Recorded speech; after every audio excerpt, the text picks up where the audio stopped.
So welcome to Think Pod, Pooja Bhabhi. I'm nervous. यहाँ पे बैठने की आदत नहीं है. हाँ, तुमको हमेशा यहाँ रहने की आदत है. Always, It's always the different. It must be very moderators. different for you. But I mean, you have spent 21 odd years in the field of journalism. And एक brief stint क्योंकि मेरा भी रहा था उस इंडस्ट्री में, मैं जानती हूँ कि it's still till date a male-dominated industry. How did you find your footing and stay there like, so solid? So actually I would say कि जब 20-21 साल पहले शुरू किया था तो उस टाइम तो खैर बहुत कम लड़कियां थी, लेकिन मेरे लिए सब कुछ बाय चांस हुआ. सो इट वाज लाइक कि कॉलेज में पढ़ते हुए इंटर्नशिप के लिए गए, जॉब ऑफर हो गया एंड देन स्टार्ट कर दिया. सो I started with Dainik Bhaskar only. और वो होता है ना डे बाय डे का पैशन, और मुझे लगता है कि शायद मुझे लिखने पढ़ने और बोलने के अलावा कुछ नहीं आता. सो यही आता था और कहीं ना कहीं मज़ा आ रहा था. धीरे धीरे definitely as you are saying कि मैं मेल डोमिनेटिंग सोसाइटी 100%, लेकिन मुझे लगता है कि बहुत सारी ऐसी फील्ड्स हैं जहाँ पर शुरुआत में मेल डोमिनेंस रहा है. और बिकॉज इसका कारण एक ये भी है कि मीडिया से, अब मीडिया में ग्लैमर दिख रहा है इसलिए लोग आ रहे हैं. पहले लोग मीडिया से डरते थे, उन्हें नहीं पता था. देन आप रिपोर्टिंग के लिए जा रहे हो, आप फील्ड पे जा रहे हो, इसको सिक्योर नहीं माना जाता. तो डेफिनेटली ये तो है ही कि आप अपने आप को कैसे हैंडल कर रहे हो, आप कैसे लेके जा रहे हो. And for me it was always day to day thing. आज क्या हो रहा है, आज क्या है, उस पे काम करते जाओ. और धीरे धीरे धीरे जब आपका काम बोलने लगता है, आपकी पर्सनालिटी बोलने लगती है और आप लोगों के बीच खुद को स्ट्रांगली रखने लगते हैं, तब मुझे लगता है सारी चीज़ें हो जाती हैं. पर भाभी मेल डोमिनेटेड फील्ड्स में यूजुअली ऐसा देखा जाता है कि लड़कियों को थोड़ा अंडर एस्टिमेट किया जाता है या एक कैटेगरी में रखा जाता है कि तुम मुंहफट हो या तुम कुछ बोल दोगी. एडवांटेज भी लेने की बहुत बार कोशिश की जाती है. बहुत बार होता है. इनफैक्ट आजकल मुझे लगता है कि मुंहफट होने से ज़्यादा प्रॉब्लम उन लोगों को होती है जो बहुत ज़्यादा सॉफ्ट स्पोकन होते हैं या जो लड़कियां खुल के नहीं बोल पाती है. तो डेफिनेटली बहुत सी ऐसी जगहें होती है, लेकिन मुझे लगता है जो लोग स्ट्रांगली, जैसे बहुत बार ऐसे केस होते हैं, मैं नाम नहीं लूँगी, लेकिन ऑफिसेज में हम कहीं जाते हैं फील्ड पे, कुछ ऑफिसर्स ऐसे मिलते हैं, कुछ कलीग्स ऐसे मिलते हैं, कुछ बॉस ऐसे मिलते हैं, बट मतलब वो ईश्वर की कृपा रही है कि कभी मेरे साथ कभी भी ऐसा कुछ नहीं हुआ. और जब मैं अपने मेल फ्रेंड्स या फिर फीमेल फ्रेंड्स से भी ये बात डिस्कस करती थी जो हम साथ में काम कर रहे थे, तो ये दे यूज टू से तुझसे कौन पंगा लेगा. तो मुझे लगता है कि बहुत अच्छी बात है अगर कोई लड़की इतनी स्ट्रेट है और इतनी स्ट्रॉन्ग पर्सनालिटी की है कि उससे कोई पंगा नहीं लेना चाहता. तो मुझे तो लगता है सब लड़कियों को ऐसा ही होना चाहिए. एग्जैक्टली. और मेरे ख्याल से एक सोसाइटी में मुंहफट बोलने का ये मतलब है कि भाई वो कोई भी चीज़ बोल सकती है, वो चुपचाप सहेगी नहीं. हाँ. तो that is not something how what we want to teach our girls कि भाई मुंहफट होना ही बेटर है. We do not want you to be soft spoken. Actually ना आंचल, मुझे लगता है हमने ना बहुत चीज़ों को ना डिफरेंट कर दिया है. लाइक मुंहफट होना अलग बात है, स्ट्रेट होना अलग बात है. सही को सही कहना और गलत को गलत कहना सबको आना चाहिए. जस्ट बिकॉज यू सेइंग अपना ओपिनियन आप रख रहे हो, आप तो आप सही मुंहफट चीज बोल नहीं रहे हो, हो. आप मुंहफट नहीं हो. हाँ. आप you just refuse to be walked on. मैं आपको एक इंसिडेंस बताती हूँ कि बहुत शुरुआत का टाइम था, तो मैं यूनिवर्सिटी जाती थी. तो यूनिवर्सिटी में वहाँ पे एडमिनिस्ट्रेशन में कोई हुआ करते थे. तो अब बिकॉज उस समय बहुत ज़्यादा होता था कि पेपर्स में धांधली हो गई, क्वेश्चन पेपर्स लीक हो गए, तो मैं कुछ इनसाइड स्टोरीज करने की कोशिश करती थी. तो मैं 2-3 बार मैं जाती थी, बैठती थी, मैंने कहा मुझे डेटा चाहिए. और टचवुड उस समय तक RTI आ चुका था, राइट टू इन्फॉर्मेशन. तो ये लोगों को भी डर होता था कि बाद में एप्लीकेशन लगेगा, उससे अच्छा हम पहले ही डेटा ले लें. तो क्योंकि मेरा रेगुलर जाना होता था, तो वन ऑफिसर वॉज लाइक कि अरे मैम बहुत दिन से आए हैं, आप तो बैठिए, आप तो रेगुलर आते हैं, आप हमारे साथ चाय नहीं पीते हैं. एंड देन धीरे से he started talking with me, and तब तक आई वॉज लाइक शांत, हाँ ठीक है. देन ही सेड मैम इतना धूप में आते हो, आप ऑलरेडी इतने सुंदर हो, तो ऐसे मतलब उन्होंने बातें बनानी शुरू की. तो आई वॉज लाइक 2 मिनट मैंने उनको सुना, फिर आई वॉज लाइक सो वैसे बात सिर्फ इतनी सी, I can remember that dialogue of mine, मुझे नहीं मालूम वो कहाँ से आया। मैंने कहा सर बात सिर्फ इतनी सी है, यहाँ पे मैं आपसे कुछ अपनी सुंदरता डिस्कस करने नहीं आई हूँ। सो यहाँ पे मैं किसी ब्यूटी कंटेस्ट के लिए नहीं आई हूँ, मैं अपने काम के लिए आई हूँ, और यहाँ पर तो मैं जो कह रही हूँ वो आपको करना पड़ेगा। एंड आई डोंट फील कि you are in the circle where you can actually tell me कि भाई मेरे लुक्स आपको कितने अच्छे लग रहे हैं। एग्जैक्टली। और दूसरी चीज ये ना कि जब अभी तो मैं आपको बहुत पोलाइटली बता रही हूँ ये बात, लेकिन जैसे ही मैंने कहा sir this is not the point, मैं आपसे ये डिस्कस करने यहाँ पर नहीं आई हूँ, मैं जो काम करने आई हूँ आपको करके दीजिए। उनका फेस ब्लैंक हो गया, एंड यू वोंट बिलीव, उसके बाद से हर बार वो बंदा 2 मिनट में मेरा काम कर तो इट इज लाइक आपको बोलना पड़ेगा, जब तक आप नहीं बोलेंगे तब तक नहीं हो। एक्चुअली वही जो मतलब जहाँ पे आदत ही नहीं है औरतों को काम करते हुए देखने की, तो जब तक आप उनको शूज में देखा ही नहीं, आपने आपको पता ही नहीं है उनकी वॉइस के साथ कैसे डील करना है, उनके ओपिनियन के साथ कैसे डील करना है। और दूसरी चीज ये भी है ना कि अब आप जब नॉर्मली आप, बिकॉज मुझे लगता है कि बहुत पहले से, क्योंकि मेरे घर पे ये माहौल नहीं था, वी आर सिस्टर्स ओनली, और मेरे फादर ने मुझे ऐसे हम लोगों को रेज किया है कि उन्होंने कभी ये नहीं बोला कि अरे मतलब बेटा नहीं या बेटियां हैं, ऐसा कोई डिस्कशन ही नहीं था हमारे घर पे। तो हम बहुत क्या कहना चाहिए, बैलेंस एनवायरनमेंट में हम बड़े हुए हैं। तो मुझे कभी भी ना कि मेल और फीमेल वाला डिफरेंस मुझे कभी नहीं समझ में आया। तो मुझे लगता था मैं लड़कों के साथ भी वैसे ही ऑफिस में बैठती थी, वैसे ही बात करती थी। लेकिन बहुत बार क्या होता है कि आपके बातचीत करने से, आपके आउटर अपीयरेंस से लोग आपको जज करते हैं, और मुझे लगता है वो लोग जज करते हैं जिनको आपके काम से प्रॉब्लम होती है, जिन्हें लगता है आप अपने काम में आप अपने आप को खूब अच्छा प्रूव कर रहे हैं। तो मुझे लगता है उनको आंसर देने की भी जरूरत नहीं होती, आपका काम उनको आंसर दे देता है। मेन बात ये होती है ना कि आपके काम से जिस एक्चुअली पैरामीटर से आपको देखा जाना चाहिए, वो छोड़ के दिख कैसी रही है, कैसे बात कर रही है, कहाँ जा रही है, कैसे हंस रही है, क्योंकि काम से तो जज ही नहीं कर पा रहे हैं। क्योंकि लड़कियों को कभी काम से जज किया ही नहीं है किचन के बाहर, तो उनको पता ही नहीं है लड़कियों को अच्छा, और ये जज भी हो कैसे सकता करते है। हैं। एक और बात है, मतलब मुझे ये मीडिया में आके, अब तो नहीं मैं कहूँगी, लेकिन उस समय मुझे ये पता चला कि ऐसे भी जज किया जाता है कि जो लड़की वेस्टर्न पहन रही है या जो लड़की बहुत आउटस्पोकन है, वो अच्छी हिंदी नहीं लिख पाएगी। तो उन्हें लगता था कि शायद मैं तो मतलब टाइम पास करने आई हूँ, लेकिन धीरे धीरे वो चीजें, यस। सो भाभी, journalism, you started with journalism, but journalism के अलावा आप रेडियो भी कर रहे हो, अब आप कंटेंट क्रिएशन भी कर रहे हो, आप पोएट भी हो, तो इतनी सारी चीजों के लिए इंस्पिरेशन कहाँ से मिल रही है आपको? यार मैं एक्चुअली बोलूँ तो ये सारी चीजों की शुरुआत मुझे लगता है एक ही जगह से हुई है। मैं जब स्कूल में थी और कॉलेज में, मैं नेशनल डिबेटर रही।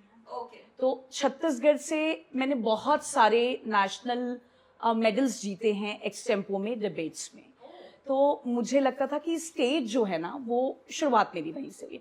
और जब मैं शायद 12th में या 11th में थी, तब से मैं आकाशवाणी में प्रोग्राम्स दे रही थी।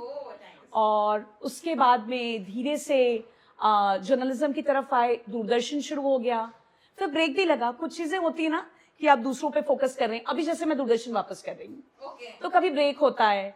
और पोइट्री लिखने का शुरू से था शौक है, लेकिन तब तक मुझे लगता था कौन ही सुनेगा। फिर अचानक से ये ओपन माइक्स एंड ऑल सब कुछ आया, तो फिर लगा कि नहीं, किया जा सकता है। एंड आपका जो पेज है बोली by Pooja, that is so amazing. मतलब उस पे जो आप कंटेंट डालते हो, आई रिमेम्बर अभी एक जब ये कैलकाटा वाला इंसिडेंट हुआ था, या कौन सा इंसिडेंट हुआ था, you put a poetry, very nice, very powerful. I am not able to put my finger on it. Independence Day के आसपास लास्ट ईयर जब आप देखिए, मुझे लगता है कुछ चीजें ना मैं बहुत रेगुलर नहीं कर पाती, लेकिन जो मुद्दे मुझे लगता है जैसे बहुत मन से जुड़े हुए हैं, जैसे जब भगवान राम जब अयोध्या पे, तो मुझे लगा कि ननिहाल है तो ननिहाल से कुछ तो जाना चाहिए। जब युद्ध वाली बात आई, तो मैंने कुछ ऐसे वीडियोस डाले जो शायद कुछ लोगों को नहीं अच्छे लगे, लेकिन मुझे लगता है कि जो चीजें हमें मन में फील होती है वो डेफिनेटली बोली जानी चाहिए। जरूरी नहीं है हमारी हर बात से हर कोई एग्री करे और हर किसी को अच्छा लगे, but as a person who has an opinion, and मतलब as a person like you, आपका रिफ्लेक्शन हो सकता है। राइट, क्योंकि मुझे मेरे पेज से, मुझे नहीं मालूम फ्यूचर में शायद हो जाए, लेकिन अभी तक मुझे कमर्शियलाइज उसको करने का ऐसा कोई इंटेंशन मेरे उस समय नहीं थे। मुझे लगता था मेरी बात जो है वो लोगों तक पहुंचनी चाहिए। तो बहुत दिनों से, मैं आपको बताऊंगी, फर्स्ट वीडियो जो मेरा शुरू हुआ, बहुत दिनों से मेरे मन में बात आ रही थी कि क्योंकि मैं कहीं पे भी जाती थी रिपोर्टिंग के लिए, कुछ और काम के लिए, तो even in Delhi and Mumbai, जहां पर मुझे नहीं लगता कि इतनी बड़ी बात है छत्तीसगढ़ को जानना, लेकिन आज से 10-15 साल पहले तक लोग, अच्छा छत्तीसगढ़ कहाँ है। जब मैं डिबेट्स में जाती थी कि मैं अमृतसर गई हूँ, मैं चेन्नई गई हूँ, लोग रायपुर ये कहाँ पर है। तो वो बात ना, मुझे लगता है आप लोग रिलेट कर सकते हैं, हर छत्तीसगढ़ वाले को ना दिल पे लगती है। तो it has been 26 years, 25 years, 26 odd years कि छत्तीसगढ़ बन चुका है। रायपुर का है? झारखंड में? हाँ, इट्स लाइक ये मैंने अभी तक सुना है। अभी तक सुना है। तो मुझे ये था कि नहीं, कुछ तो ऐसा करना है कि लोगों को बताना है कि हम कहाँ से हैं और हमारी पहचान क्या है। तो कोविड के टाइम पे मेरा एक वीडियो बना और फिर उसको इतने, आप बिलीव नहीं करोगे, मेरे मेल बॉक्स में अमेरिका, जर्मनी, ऑस्ट्रेलिया, जहाँ जहाँ पे भी छत्तीसगढ़ के ग्रुप्स बने हुए हैं, वहां से लोगों ने मुझे मैसेजेस भेजे। सो पूजा, आपका इतना लंबा जो एक्सपीरियंस रहा है विद मल्टीपल, आपका इतना लंबा जो एक्सपीरियंस रहा है जर्नलिज्म, आई एम श्योर आपने बहुत से आई विटनेसेस एंड विक्टिम्स को इंटरव्यू किया होगा. What is one incident, and I also read somewhere that Jhiram attack के first eyewitness को आपने interview किया था. So will you please tell us something about that? See, मुझे ना अंकिता वो जो दिन था ना, मतलब मुझे आज तक याद है, बिकॉज हम लोग ऑफिस में काम कर रहे थे और अचानक से किसी ने कहा कि झीरम में वहाँ पे अटैक हो गया है। और सबसे बड़ी बात कि हमको मालूम है कि कितने बड़े बड़े लोग उस अटैक में नहीं रहे। विद्याचरण जी शुक्ला बहुत घायल हो गए। तो इतना बड़ा अटैक एक तो शॉकिंग था, तो सारे टीवीज़ वो न्यूज़ चैनल्स पे फोकस, और जितनी जल्दी ऑफिस से जो इंसान जहाँ निकल सकता था वो वहाँ निकल गया। तो लोग बस्तर के लिए रवाना हो गए, कुछ लोग पीसीआर चले गए, क्योंकि जनरली आपकी बीट्स डिवाइडेड होती है, लेकिन जब कोई बड़ा मुद्दा होता है तो आप चले जाते हैं।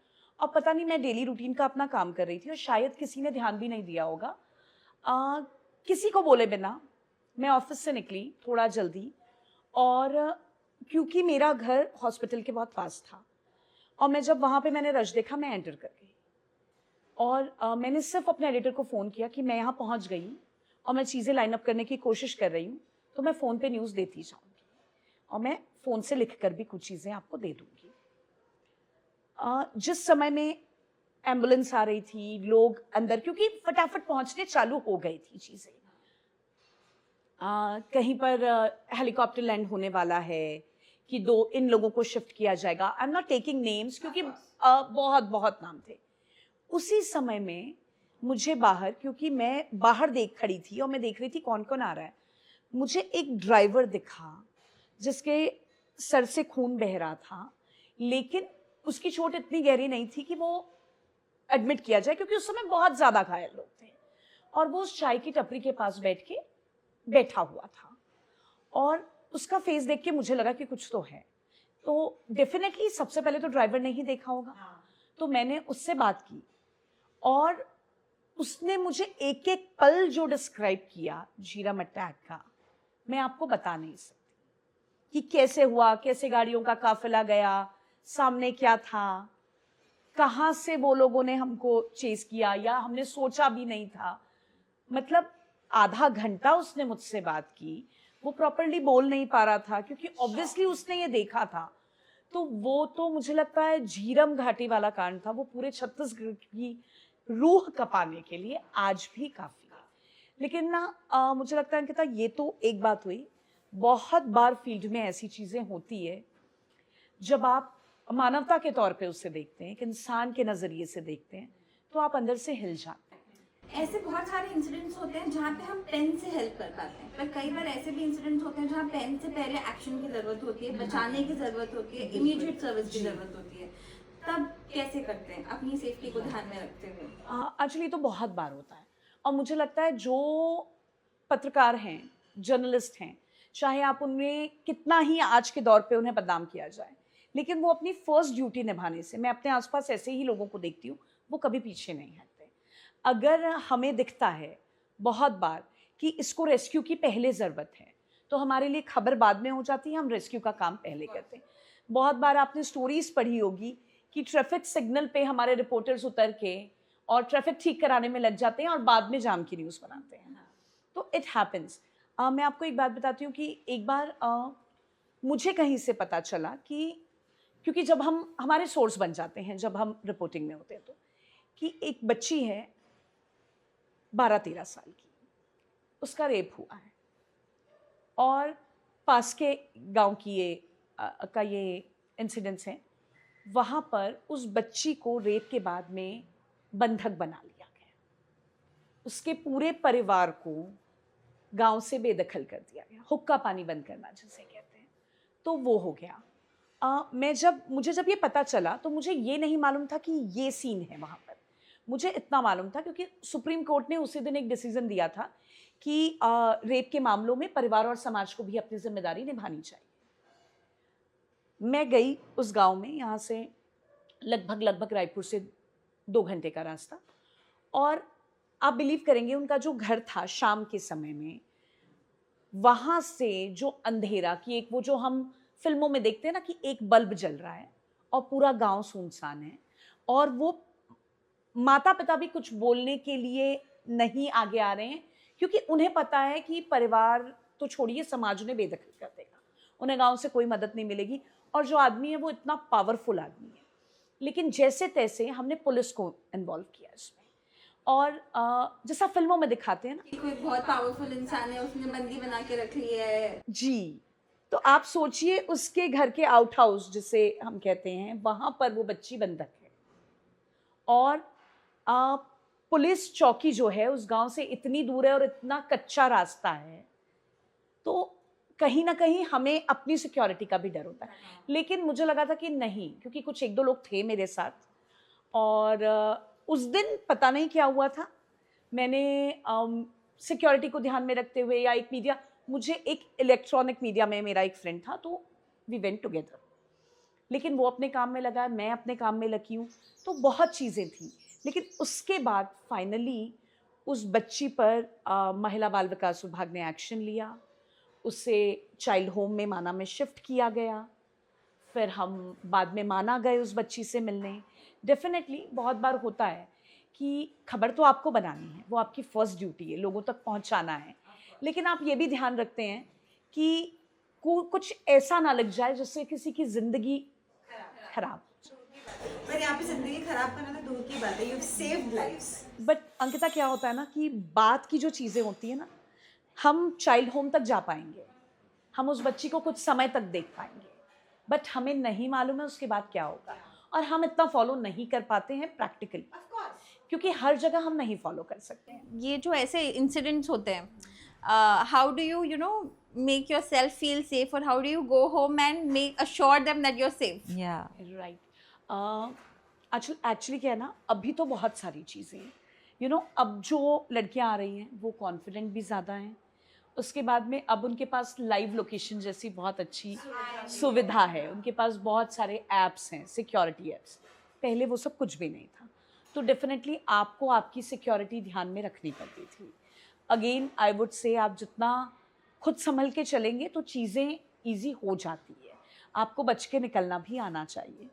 लेकिन बहुत बार डेफिनेटली ये होता है कि मेरे साथ जैसे ये होता था कि अगर ऐसी कोई चीज़ हुई भी है फील्ड पे, तो मेरे साथ ये था, मैं कभी घर पे डिस्कस नहीं करती थी, मैं उन्हें सब कुछ रोज़ी बताती थी, बिकॉज मैं जिस फैमिली से आती हूँ, अगर मैं उन्हें ये बताती कि फील्ड की रिपोर्टिंग पे कहीं पे भी आज मुझे, हालांकि मैं आपको ये भी बोलूँगी कि 99 या 95% टाइम ऐसा नहीं होता है, लेकिन वो 5 से 10% जब होती है चीज़ें तो वो बहुत डेंजरस होती है। तो आपका मैं उन्हें नहीं बताती थी, क्योंकि ना सिर्फ सिक्योरिटी, हम अपनी परेशानियां भी नहीं बताते थे, क्योंकि नहीं तो उनका पीस ऑफ माइंड बहुत डिस्टर्ब हो जाए। नहीं, वो तो बिजनेस फैमिलीज वाले तो सीधा होंगे, तो कोई मतलब ही नहीं है ना, they were like तुम जॉब छोड़ दो। I remember जब मैं दिल्ली में थी तब निर्भया वाला जो केस था वो हुआ था, and my father called me and he was like, everything set aside, I will not leave you in that city, you have to come back now. I was like, this is not going to happen, but you have to relax, like I am not the only other girl in Delhi apart from Nirbhaya. But he was so scared and he was so worried because news channels, and it was a very, very horrendous incident. Yeah. So वो देखने के बाद leaving your child in that city is very, very difficult. You for know them. what's the worst part? That was such an horrendous crime, but it was not the worst crime that happened with a woman in that city. But it just got reported. That's why we know about it. True. There have been worse. That's the saddest part, I think. Actually that's true. मतलब मुझे कभी ऐसा लगता था because मेरे पापा की एक ही कहानी थी कि आपको ट्रेनिंग के लिए जाना, चले जाओ, 2 महीने में वापस आ जाओ, लेकिन जो करना है रायपुर में रह के करो, मैं बाहर नहीं जाने दूंगा. लेकिन अब जब मुझे लगता है because we were all sisters, और हालांकि एज आई सेड कि मुझे कभी लड़का लड़की का डिफरेंस नहीं मालूम था, तो एजुकेशन वाइज तो उन्हें लगता था कि पहले पढ़ना तो बहुत ज़्यादा इम्पॉर्टेंट है. He was very much after education, पढ़ो पढ़ो पढ़ो. लेकिन कहीं ना कहीं अब जब हम मैच्योर हुए हैं और हम अपने बच्चों के साथ डील करते हैं, तो मुझे लगता है कि at a point they were very right. क्योंकि उनका कंसर्न था, उन्हें लगता था हम अचानक से कहाँ भागेंगे, कुछ हो गया तो. क्योंकि अब तो सब कुछ ईजी है, तब नहीं था. अदर सुविधा होती है, पहले there was nothing यार. इट वॉज अ टाइम जब हम SMS भी वर्ड्स गिन के करते थे. अभी भी PLZ लिखती है प्लीज को. I have not come out of that era. मैं अभी भी अपने शब्द गिन रही हूँ. I'm saving my words.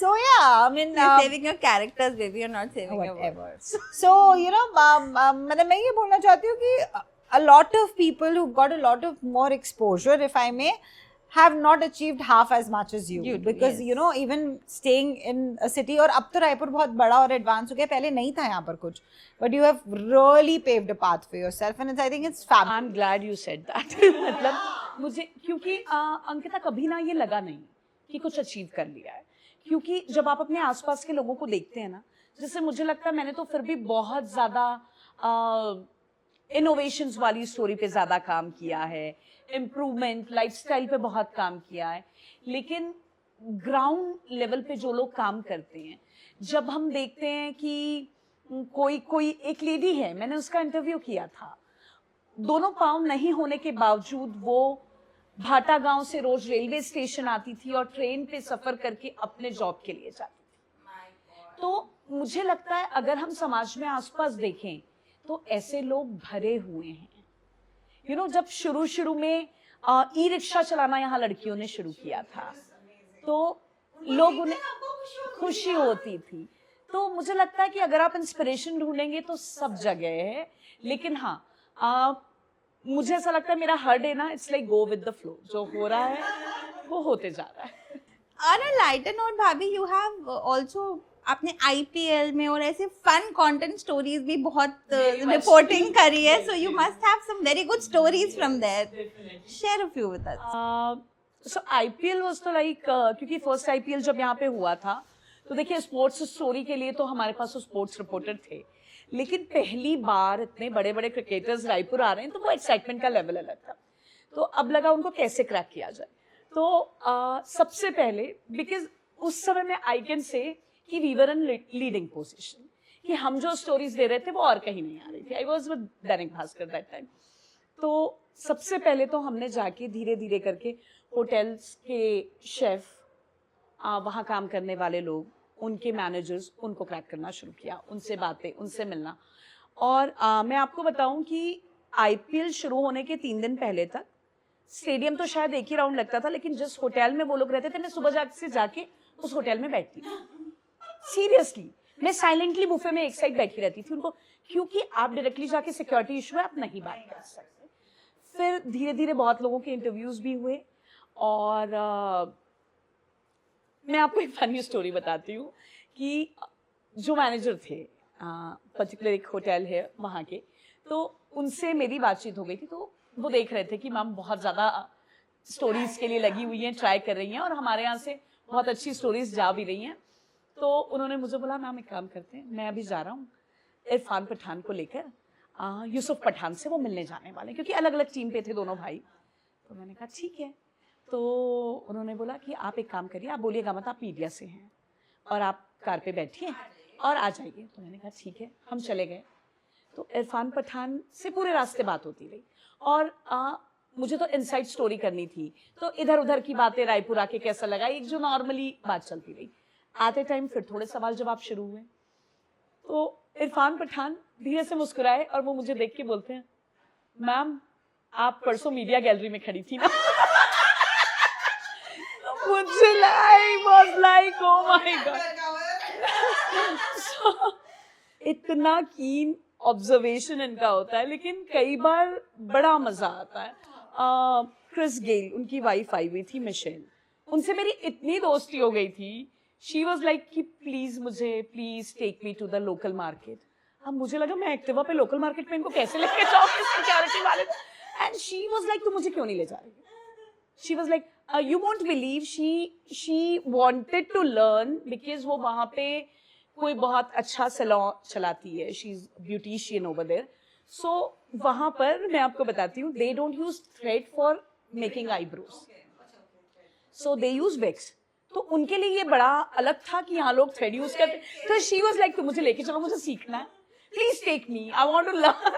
I was like नहीं, ये तो पॉसिबल नहीं। I cannot take you to my parlour वाली आंटी है, इसको थ्रेडिंग पार्लर वाली दीदी थ्रेडिंग सिखा दो। कौन क्रिस गेल? मैं बोलती तो शायद बहुत सारे पार्लर्स वाले रेडी रहते, लेकिन बट उनको लेके जाना was issue. And she was so lively कि वहां पर, बिकॉज होटल्स में हमारे यहाँ तो शादियां चलती रहती है, तो वो बारात में डांस करने लग जाती थी कभी भी, and she used to show me the pictures next day.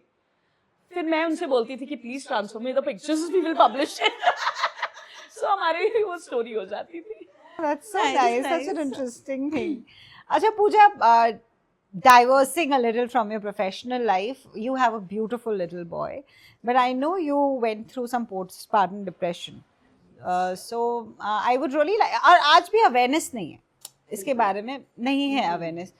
Do For you want some to tell us? reason, women do not want to seek help for postpartum depression. It is like everybody knows what it is.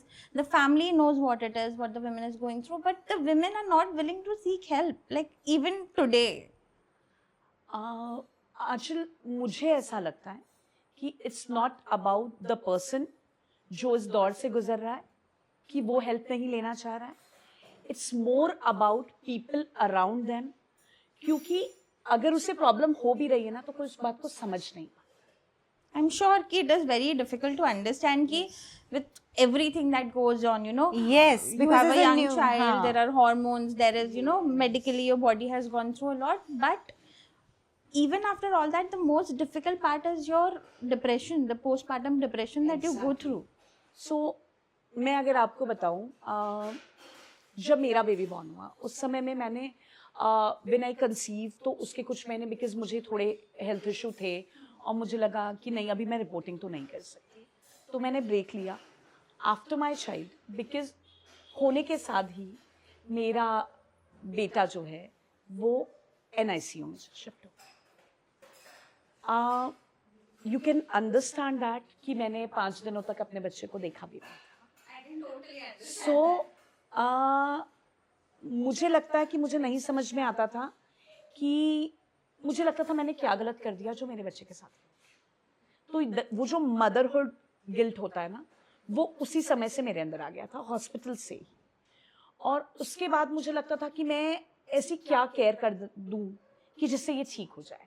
इसका he was okay, लेकिन क्योंकि वो NICU में गया था, observation में था, तो मुझे लग रहा था कि कहीं कुछ गड़बड़ न हो जाए, क्योंकि डेफिनेटली आफ्टर NICU आपको इन्फेक्शन से बचाना होगा।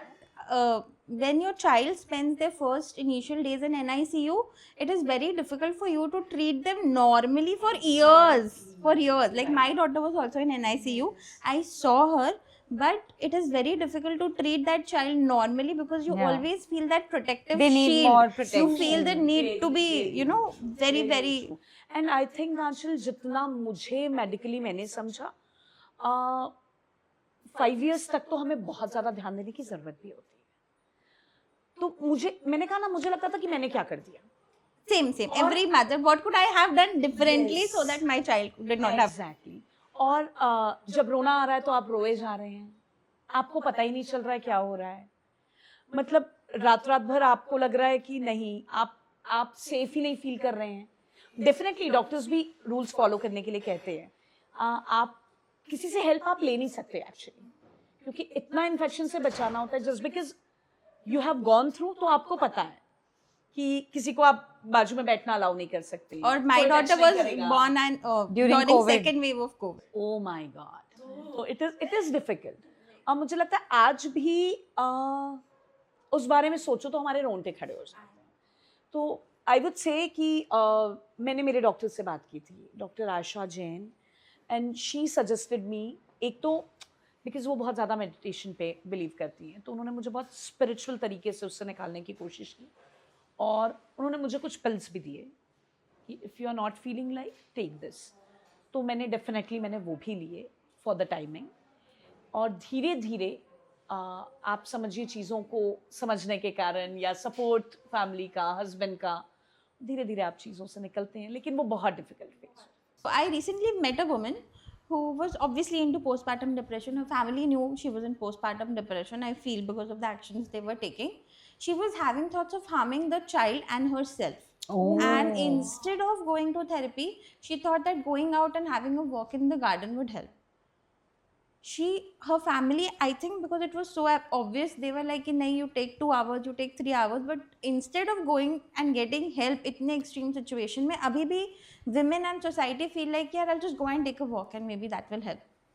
But I don't know what needs to be done for women to understand that this is a very serious issue, it is a very sensitive time and you need to take help. Definitely you need to talk to people. और मुझे लगता है जैसे आप बोल रहे हो ना, क्योंकि हमने कभी टेबल पे बैठ के उस बात को डिस्कस ही नहीं किया. सो अगर हम ये बात बोलते भी है ना कि I am feeling like this, तो इसको बहुत नॉर्मलाइज किया जाता है. होंगे हार्मोन्स, तो मुझे लगता है आजकल तुम बहुत आगे की बात कर रही हो, लोग हार्मोन्स भी नहीं समझते हैं. ये तो होता ही है, बहुत कॉमन बात है, बच्चे पे ध्यान दो, बच्चे पैदा किए तब कुछ नहीं हुआ गया. so this is very much in our society अभी तक. I'm telling you, आपकी फैमिली में कितने भी लोग क्यों ना हो जाएं, लेकिन आपको बाहर की हेल्प लगती है, बिकॉज आप उनसे उतना ओपनली नहीं डिस्कस कर सकते. तो डेफिनेटली मुझे लगता है इसके लिए ना कहीं अवेयरनेस बहुत ज़्यादा ज़रूरी है. क्योंकि एक तो लेट मैरिजेस हैं, उसके बाद में लेट आप कंसीव कर रहे हैं, आप कॉम्प्लिकेटेड प्रेगनेंसी है, आप डेफिनेटली मुझे लगता है कहीं ना कहीं आपकी बॉडी नहीं सपोर्ट कर पा रही है. और सबसे बड़ा प्रॉब्लम जो मुझे लगता है शायद मेरे साथ भी हुआ था, कि आपका पूरा करियर एक बार के लिए ब्लैंक हो जाता है. करियर ब्लैंक हो जाता है, लाइफ ब्लैंक हो जाती है, और उसके बाद somehow मुझे ऐसा लगता है प्रेगनेंसी के लिए यू आर प्रिपेयर्ड, पोस्टपार्टम के लिए after having that child what happens, no Nobody woman is prepares being you for prepared. that. Is prepare, और आपको सिर्फ इतना बोला जाता है प्रेगनेंसी में अभी मजे कर लो, बाद में तो बच्चे को देखना पड़ेगा. So I think that is not actually क्या देखना पड़ेगा किसी को नहीं. बाद में सो नहीं पाओगे, बाद में खाने को टाइम नहीं मिलेगा. एक्चुअली हमारे यहाँ की बात नहीं होती. नहीं होती. Okay, so Pooja, we are taking inspiration from a lot of popular talk shows, and we thought we'll do a small segment called the Rapid Fire. There at is no Think Pod. hamper. You are on the hot seat. Of course, there's no hamper. There's only love that we can give you. But yeah, so a few questions. We want quick answers. Don't put too much thought into it. जो मन से आए बस वही, ठीक है? Which is your favorite book? My favourite book I would say Pinjar, गुनाहों का देवता. Yes, of course. And your favorite show? My favourite shows think pod. And this is your favorite author? My favorite author forever and ever, Shivani and Amrita Preetham. The most memorable person you have interviewed? If you are talking about celebrities, तो I remember जो मुझे अभी याद आ रहा है, one was Siddharth Malhotra and one I would say अभी जो मुझे याद आ रहा है, because there are many people जो मैंने जिनसे इंटरव्यू किए, जिनमें से कोई ट्रेन से गिर गया, दोनों पाँव चले गए, किसी ने विजन खो दिया, बहुत सी ऐसी. उसके बाद वो लोग खड़े हुए इतनी स्ट्रांगली, ना सिर्फ खुद को बनाया बल्कि लोगों को बना रहे हैं. अरुंधति आई रिमेंबर, दोनों पाँव जाने के बाद में एवरेस्ट फतेह किया, और अब वो लोगों को सिखा रही है, एकेडमी खोल के रखी हुई. So there are so many people, but हाँ. Sometimes life Yes. crisis makes people into butterflies. It's like they've come out of a cocoon and they've become butterflies. And they're doing Yes, wonders. right. Okay, so I one agree. last rapid fire question. Since you are a poet, किसी दूसरे poet का कलाम जो आपका favorite हो या favorite quotation lines. that's favorite. I would say Dushyant Kumar is my favorite. जिंदगी जख्म जख्म जारी है, ये सदी दूर तक हमारी है, नाव कागज की छोड़ दी हमने, अब समंदर की जिम्मेदारी है. Wow, so nice. I don't So- think we can follow that up anyhow. I think So- it's time to wrap up the episode. So- Like, share and Thank you so much for Thank having you me. so much, Pooja, for coming to Because- Think For. It's been an honor having you So here. it's actually honor for me too, because मैं हमेशा उस तरफ होती हूँ. This is the first time इस तरफ हूँ. Yes. The tables have turned. Thank you so much.